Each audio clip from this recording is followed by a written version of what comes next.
Hello, everyone. Blessed afternoon. So, welcome to Brewing Live All New Season episode 259 for mental preparedness in the new landscape of living amidst challenges of our present time. Brewing Live is a community service of Decaf Coffee Republic, the home of certified life coaches the home of certified CACC life coaches and the coaching hub of Life Coach Philippines. In partnership with Life Coach Philippines, our heart here as game changers is to brew mental fitness in your space and help nurture holistic mental health for you and the people that matters to you. So shout out to all my fellow kindred coaches serving in this corner of the digital space and advancing life coaching ethically and authentically. Giving is a lifestyle that never goes out of style, so I encourage all of you to expand your heart today by supporting the works that we do and blessing the Cup Coffee Republic with your food and beverage order. So we have delicious vegan meals, fresh guayabano and mango juice. We have no calorie sugar replacement syrup. We have pita chips and mushroom chicharron for easy switch to healthy eating. And we invite you also to join our hashtag Save One campaign against diabetes. So check out our organic insulin wine and tea and know more about sugar regulator products to help fight the debilitating symptoms of diabetes. And for your favorite and classic comfort food, we offer sausage platter, waffles, pies, cakes, fraps, and milkshakes. So please check our FB page for the menu of sumptuous meal and refreshing drinks or connect with Coach Rezzhel through 0917-586-1661 to bring the Decaf Coffee Republic experience in your space through order or pick up and delivery. We are also open from 2 p.m. to 12 midnight for your dining experience. Now, for other ways to support our community works, you may now give us some stars or love gift through fund transfer. So just check the caption of this video for bank info and or GCash account. So if you just joined us in, welcome and thank you for being here. And of course, you may circulate this video to your friends and family to watch with you. And you may also tag them in the comment below and give them some shout, encouragement, motivation, and best just acknowledge and express gratitude. So as for me, let me give my shout out to fellow hashtag mental model collectors inside B Learning Society by Master Coach A. So if you are not yet a smart holder of B Learning e-card, then you are still missing all the perks that we are enjoying. And today is the best time for you to take action. So connect with Coach Rezzhel through 0917-586-1661 to join the B Learning Society, which is the 10th maker of B Learning Homes for mental fitness, where you get to enjoy 5% food and beverage discount from Decaf Coffee Republic. You get a full access to Mental Model Masterclass by Master Coach A, which happens every fourth Saturday of the month, plus benefit from a 90-minute free coaching session with senior coaches from Life Coach Philippines. So save the date on March 26 at 7:30 p.m. for our next Mental Model Masterclass, as Master Coach A will teach about the developmental growth mental model. So for more information and registration assistance, connect with Coach Rezzhel through 0917-586-1661. Moving on, for today's episode, I will be sharing TLC Way Stress Management. So please do tag your friends, forward this video link, and invite others to join our coaching conversation on mental preparedness. Hello, Coach Tin. Hello, Coach C. And hello, Coach Tresha. Yan. So, just in case you're meeting me for the first time, my name is Coach Candee Teng. I am a professional certified CACC Life and Mental Health Coach from Life Coach Philippines.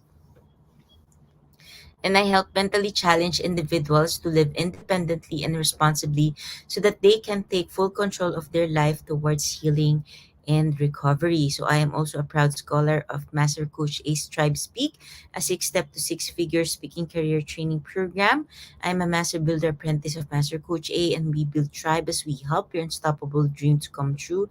And I am the founder and creator of When Comfort is Not Too Comfortable coaching community. So if you are watching this on a replay, then please do comment hashtag replay and do send us a message if you wish to connect with any points that resonates with you. And of course, you may find the YouTube link where you can watch the replay of all episodes of Brewing Live in the caption of this video. So please do follow and subscribe to the channel so you'll be notified when new learning videos becomes available. Okay, so again, this the topic for this afternoon is TLC way, which is stress management. Okay, this is of course for your mental health. And when we talk about TLC, it is therapeutic lifestyle change, and oftentimes it is the missing piece to to most wellness programs that offer challenges, that offer programs that offer modifications in exercise, that offers modification in eating lifestyle.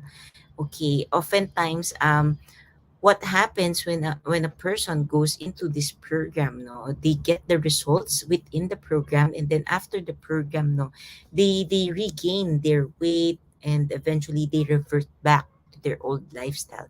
So TLC program is to help people with elevated health risk, no. And when we talk about health risk, this can be cardiovascular disease, heart disease, diabetes, and of course mental illnesses as well, because most coaching programs, no, aside from TLC, most coaching programs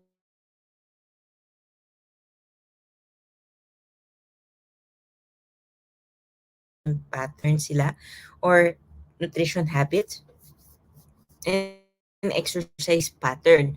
Unfortunately, these relatively simple offerings aren't always sufficient to help people make large, sustainable improvements in elevated health risk.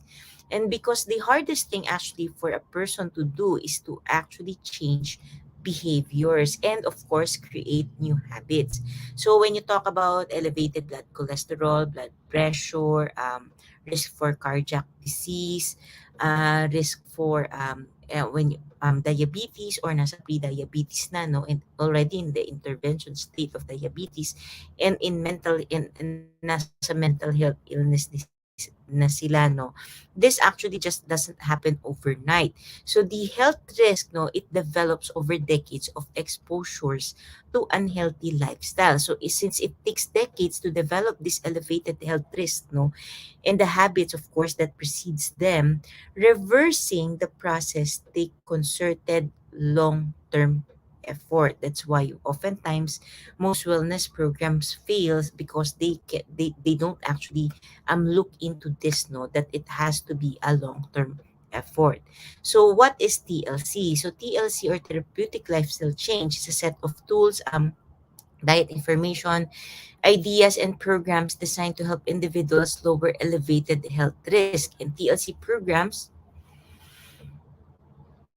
help individuals reduce the risk for heart disease, and mental conditions, no, by helping them eat a healthy, health promoting diet, and being active, and looking into six other areas, no, on a TLC plan. So what are the six other areas? Because like I said, almost all wellness program only concentrates on exercise, nutrition, and diet. But when you talk about the therapeutic lifestyle change program, it focuses on eight areas. So the other areas is actually time in nature, relationships, recreation, relaxation and stress management, religious and spiritual involvement, and contribution and service to others. Ayan. So if you want to really look into it, no, when you talk about TLC program, it is a very, very holistic approach, where you get to circle on eight areas of a person's life. So for this topic, for this episode, I will be talking about stress management. Okay. So, we have Coach Marife, Coach Nords, Coach Colleen. Ayan. Hello, magandang evening. And Master Coach Hasmin. Okay. So, when you talk about stress, no, oftentimes it's not the regular stress, no, that affects a person, but it's oftentimes chronic stress. Okay, and chronic stressors can exact actually a major toll across multiple organ systems in our body, and in different levels. This even extends, no, from physical, or from physical or to psychological. Okay, and even though of course stress is universal, because stress is really really a part of life, no, would you agree with me that few people are actually trained enough into managing it, no? And in addition, humans now face an array of different stressors, no, for which there are no yung iba, no, wala naman evolutionary aspects. Ibig sabihin pwede nang basta-basta lumilitaw yung stress, like in pandemic, no, like this pandemic bigla siya lumitaw, no, so there are actually no historical precedents in a person, no, to handle to be exposed in this kind of stress. Therefore wala din silang ability, no, to be able to manage the stress that is presented to them. So it's very important for you to be able to develop stress management skills, no, because many people respond unskillfully when they are faced with stress, especially pag chronic stress na to, no. And for some evenly they even self-destruct, no, this self-destruct, ibig sabihin self-destruct, the way they handle stress, the way they handle whatever things that happens to them in their life, no, it is a very destructive manner. So destructive siya sa sarili, and of course, if it is destructive for that person, eventually it becomes destructive for other people as well, no. So aided by of course pervasive no unhealthy influences as well, no, such as advertising, depende din kung sino yung mga role models na tinitingnan ng tao, especially when it comes to media role models, no. And with the availability of psychoactive drugs, no, people are getting really needs improvement in terms of management skills, of course in self-management skills. So many skillful strategies, no, for stress management are of course available, and it ranges from lifestyle changes to psychotherapy to self-management skills, no. And the beneficial TLCs include exercise, of course, and recreation, relationships, especially relationships, it's very important, and religious or spiritual involvement. And specific self-management skills can both complement and foster the TLC plan. So, ano ba yung self-management skills that you can look into, okay? So, there are a lot of self-management skills, but when people will say that you go into meditation, you go for hypnosis, you go for yoga, but that actually is not that effective, no, since it is a very very temporary way of looking into stress management, no. Yeah, in self-management skills, when you talk about like meditation, what do you actually meditate on? Because since when we are talking about, so if you don't get to become aware of the thought patterns that you have in your mind, even if you meditate, no, kahit mag-meditate ka, ito pa rin yung lumalabas sa utak mo. So you really really need someone to facilitate your thoughts with you, no. So again, madaming klaseng self-management, no, but when you talk about Western, no, self-management skills, it includes mental approaches, no, such as muscle relaxation therapies that center on systematically tightening and relaxing major muscle groups. So trigger point, for some, I don't know if you've heard of trigger point therapy. So ganun din yung trigger point therapy, no. Ita-tighten mo, you'll go for the tightened spot, and then you give time for to release, no, the tightening para nagre-relax yung muscle groups, no. But if you look at this, no, this is actually more of the physical level. Okay, hello Coach Mao. So by doing this, no, eventually pag on a physical level, no, patients learn to identify and release where the muscle tensions are coming from, no. But the thing is, people are very much unaware where the muscle tension comes from.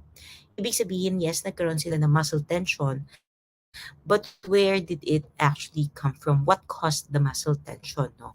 So it is very important that you go into a process that involves mental approaches, no, rather than just physical relaxation techniques, because yung physical relaxation techniques, it's really really common, no? May massage, there's aromatherapy, there's so much, no, na available dyan in terms of physical. But in terms of mental, mas konti yung mental approaches. The mental approach of having, like, in our case, no, a life coach work with you in order to identify patterns that leads you, no, into the chronic stress lifestyle, yung thought patterns mo that is very toxic and self-destructive to you. What are you going to do about it? Hindi naman pwedeng, 'di ba, you just find out that you have self-destructive tendency, and then you don't know how to deal with it, and you don't have someone to facilitate that thought process with you in order to create a new ones, no, new neural pathway. So it will not work if you go into just a meditation or meditative state, no. Kasi, sorry, excuse me. Yeah. Sorry. Kasi it will still become the same pattern. So when you talk about meditation, what do you meditate on? So in our case, no, we meditate on the word of God, and you actually apply it, no, in your life. So ano siya, it gives you way of knowing yourself, handling the stresses, and handling situations in life in a very positive way. But still, you need someone to facilitate that thought process with you. Sabi ni Coach Colleen, yes, we need someone to process our thoughts. Ayan. Yes, a life coach helps you process your thoughts. So that is one of the benefits, no, of having a life coach. It helps actually you to learn self-management skills, eventually to help as well, no, self-regulating skills. You have to regulate, no, your psychological tensions as well. So yun siya. Um like I said, muscle relaxation skills are widely used for treatment, no. Technically, they say that this is used for treatment of anxiety disorders, including panic and generalized anxiety disorders. Yes, it can help, no? Especially pag nagpapanik, nandun na sa panic state yung tao, is it teaches the person how to breathe, how to calm down, how to relax, no? But technically, if you're looking at it, it is a very, very short-term approach. Ibig sabihin, magagamit mo siya usually, no, pag nag-a-attack si pang anxiety. If it's already kicking in, you can use these techniques. But it helps if you look into the mental approach as well. You work on the mental approach of discovering the triggers. What are the triggers in a person's life? What are they exposing themselves with, no, or to, that actually triggers the anxiety and disorder? Kasi kung pwede naman siya ma-prevent, then why would you stay in a situation that triggers your anxiety disorder? So those are some of the no no the things that you will be looking into when you get to work with the mental health coach. And I shared as well, contemplative skills, no, such as meditation. And they say as well that yoga, no, is actually a form of stress management. But then again, no, if you want to be practical, if you really want to be practical, no, you want to be able to learn contemplative skills on your own. When I say on your own, that di naman pwede, di ba, in the middle of a stressful situation, kailangan mo mag-time out to do, just to be able to do yoga and meditation na zen mode ka. It doesn't really work in real life, because in real life, stressors are there, no, present siya, kaharap you're face to face with the stressors, and the question is, what can you do with it? And that's where life coaching comes in, no. It empowers you to be able to have thought patterns, no, thought processes, to empower you that whenever things happen, you know what to do, no. Kasi oftentimes, I came from yoga, no, before I did meditation and yoga. But instead of helping me, in my case, instead of helping me, no, it just led me to a deeper spiral of my mental health condition, especially like I have bipolar disorder, no. So when I dive into meditation and yoga practice, lalo siyang lumala. Ibig sabihin, no, I opened up my mind to tawag dito, to the effects of meditation, yung parang high effects niya, no.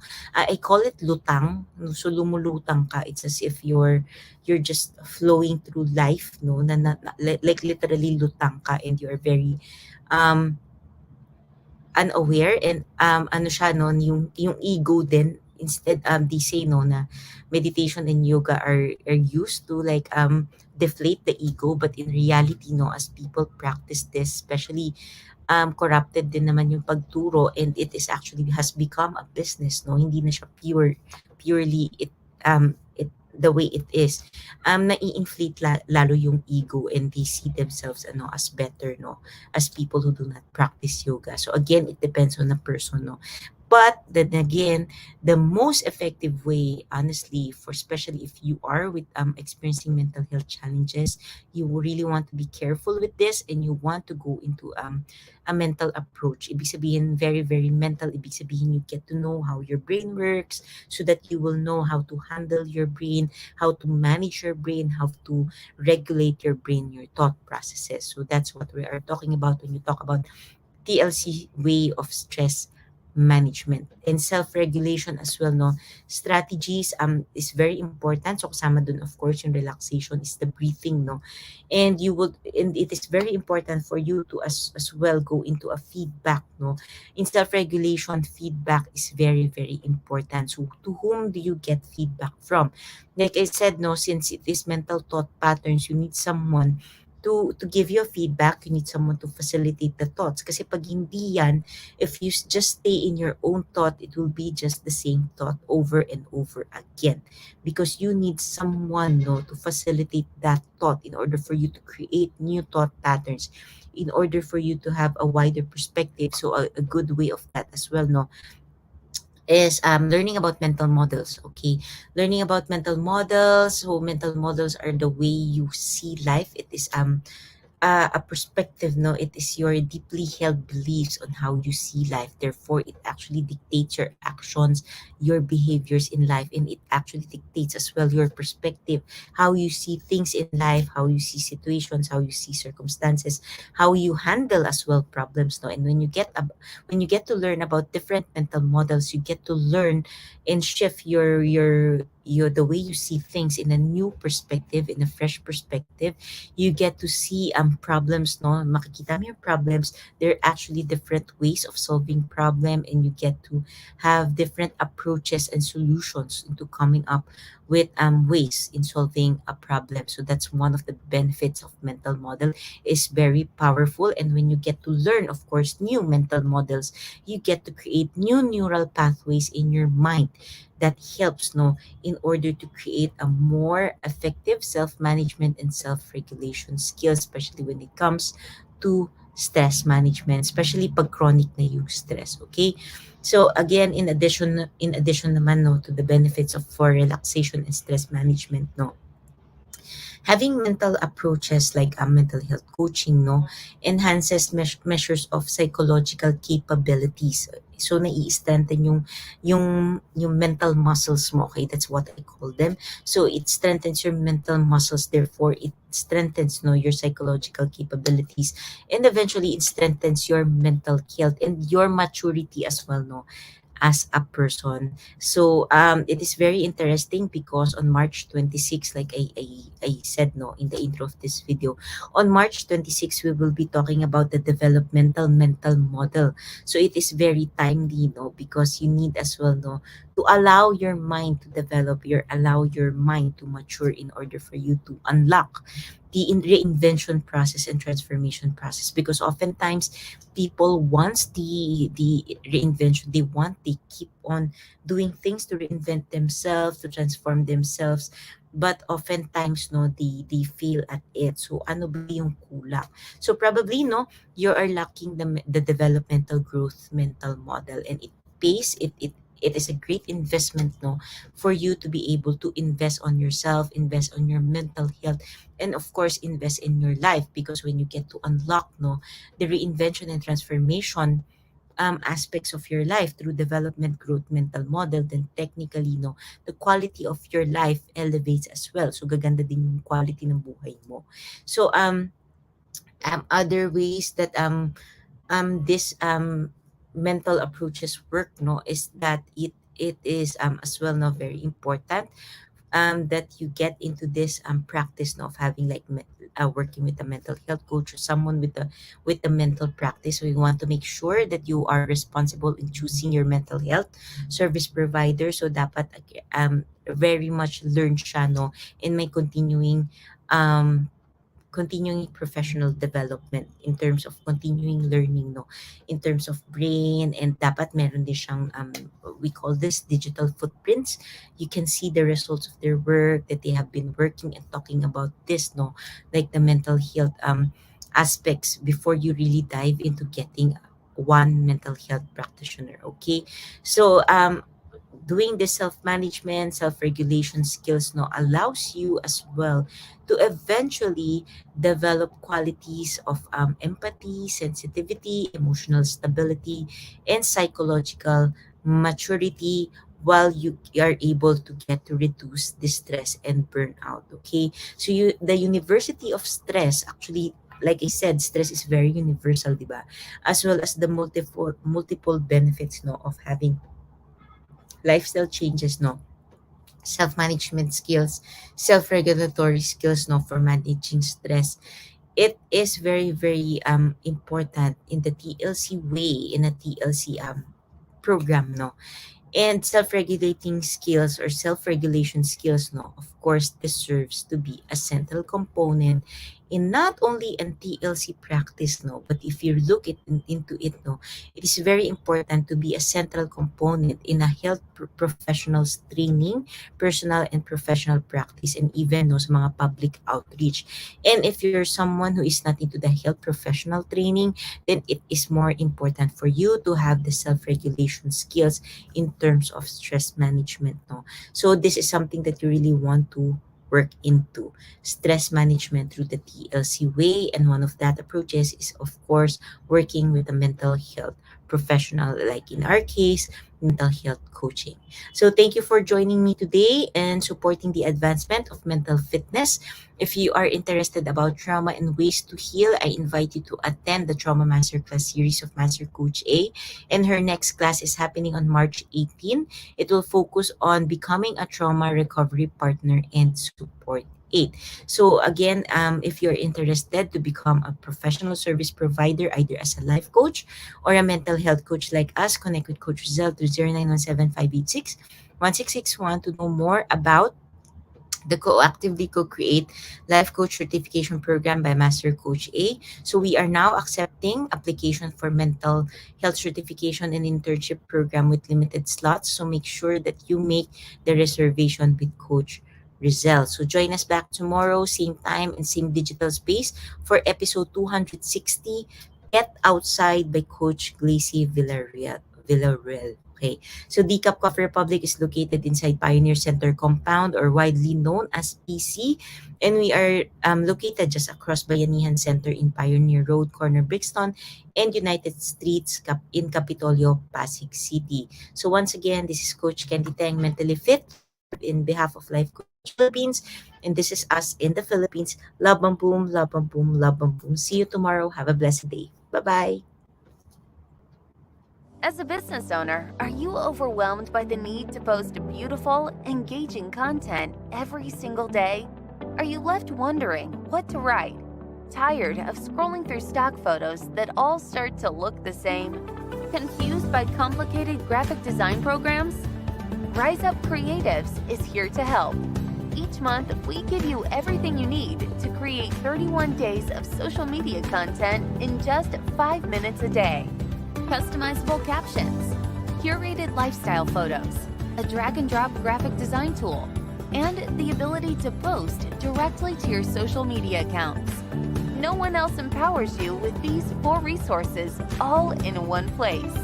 Each month, we help you plan your social media calendar by providing you with 31 image themes and customizable captions so you can quickly and easily create engaging content and grow your following.